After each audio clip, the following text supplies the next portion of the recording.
গাধাকে সৃষ্টি করার পর সৃষ্টিকর্তা বললেন, তুই আজীবন কঠোর পরিশ্রম করবি, অন্যের বোঝা বয়ে বেড়াবি, তোর মাথায় কোনো বুদ্ধিও থাকবে না।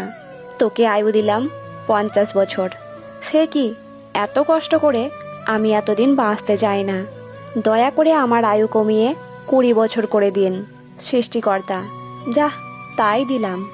কুকুরকে বললেন, তুই হবি মানুষের সবচেয়ে বিশ্বস্ত বন্ধু, কিন্তু মানুষের উচ্ছিষ্ট খেয়ে বেঁচে থাকবি, তোর আয়ু হবে 30 বছর। শুনে কুকুর বলল, দয়া করে ওটা কমিয়ে 20 বছর করান, এতদিন আমি বাঁচতে চাই না। এবারও তিনি রাজি হয়ে গেলেন। এরপর তিনি বানরকে বললেন, হে বানর, তোর একমাত্র কাজ হবে লাফিয়ে লাফিয়ে এক গাছ থেকে আর এক গাছে যাওয়া আর তামাশা দেখিয়ে মানুষকে বিনোদন দেওয়া। তোর আয়ু দিলাম 20 বছর।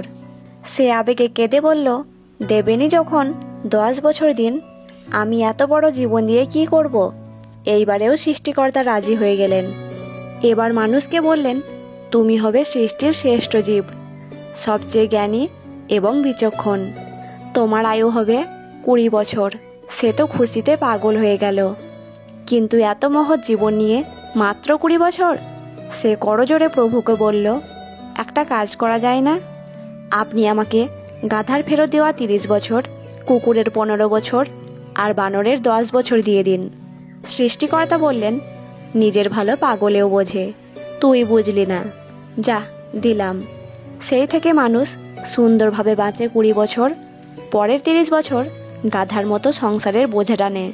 তারপরের 15 বছর ছেলে মেয়ে যা দেয় তাই খেয়ে পড়ে বেঁচে থাকে কুকুরের মতো। আর তারপরের 10 বছর বানরের মতো, কখনো এক সন্তানের বাড়ি তো কখনো আর এক সন্তানের বাড়িতে ঘোরে।